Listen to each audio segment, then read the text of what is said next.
everyone, and welcome back to Flash Hobbies. Today we're diving straight into the Beelink SER5 mini PC.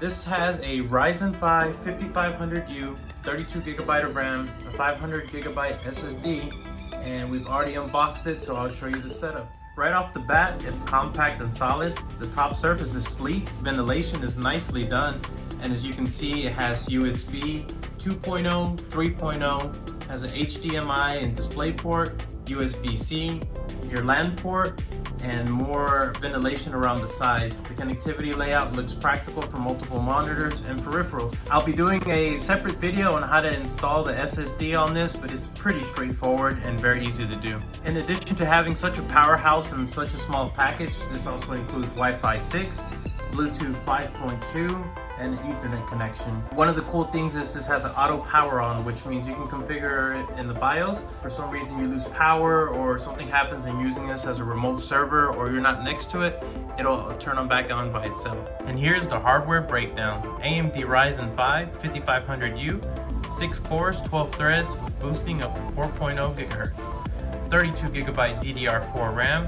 a 500GB NVMe SSD, integrated Radeon graphics. 7 cores on this one with an 1800 megahertz clock.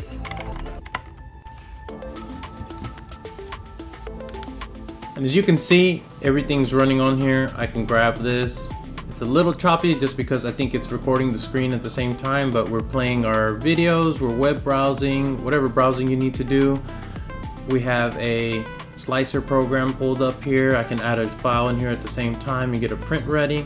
So I can tell there's a little bit of screen tearing when I'm going side to side, but if you look at it, overall it's not being utilized 100%, so that's really good. CPU's at 30%. Really none of the memory is being used. 9 gigabytes, not a whole lot when we have 32.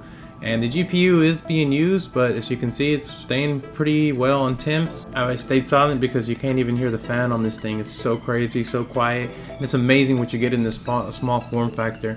And in fact, I'm recording this video with this device right now on this program, so it just really shows you what it can do.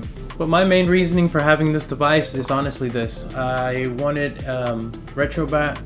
I tried Batocera on the Linux system. I wasn't really too fond of it, so I went with RetroBat just because I can still utilize my Windows system. I can actually set this up to auto start whenever Windows starts up, and if I wanted to do it that way, but you know, I like having a dedicated emulator, so much so that we went and had pretty much added our extra drive here. So I added a 2 terabyte extra drive on this SSD.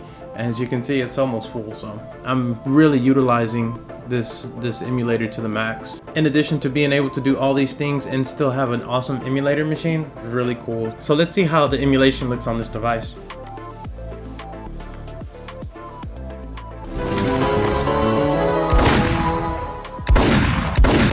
we have the emulation set up, and you can see several systems in here.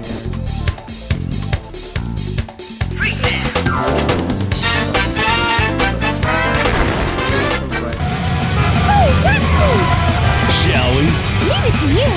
Go to the department store. Alright, don't be blown out, man.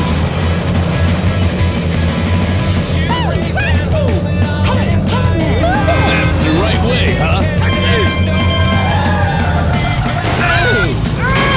Time bonus! I'm the man. Yo, wait!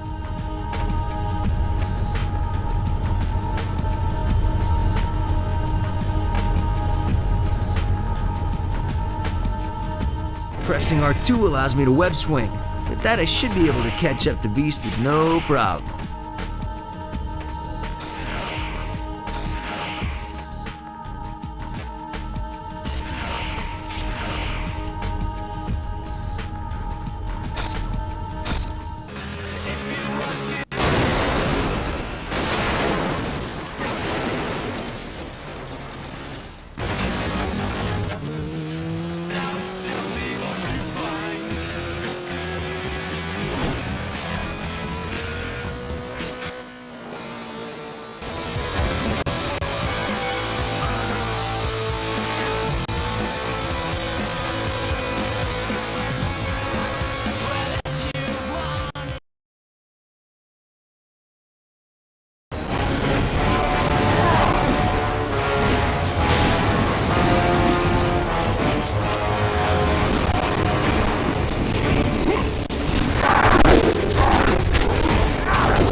So here's what I love. The compact design, strong specs for its size, triple display support, great connectivity. It's really good for office setups, media centers, emulation device. The downside, integrated graphics limit what it can really do. But you saw it was a pretty big powerhouse. It was emulating games while screen recording, while being connected to the internet, getting resources, all kinds of different things. It's not a high-end gaming rig by any means, but for everyday tasks, super awesome, especially for the size. To wrap up, the Beelink SER5 mini PC impressed me way more than I expected.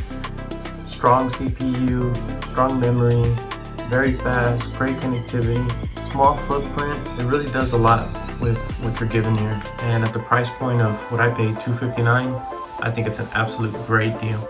But if you have the money in your budget, you definitely go up to the SER6, or 6 Pro, 6 Max, and now I think they're up to the SER8. Anyways guys, thanks for watching. As always, if you have any questions, leave them down below. Feel free to ask. We'll see you on the next one.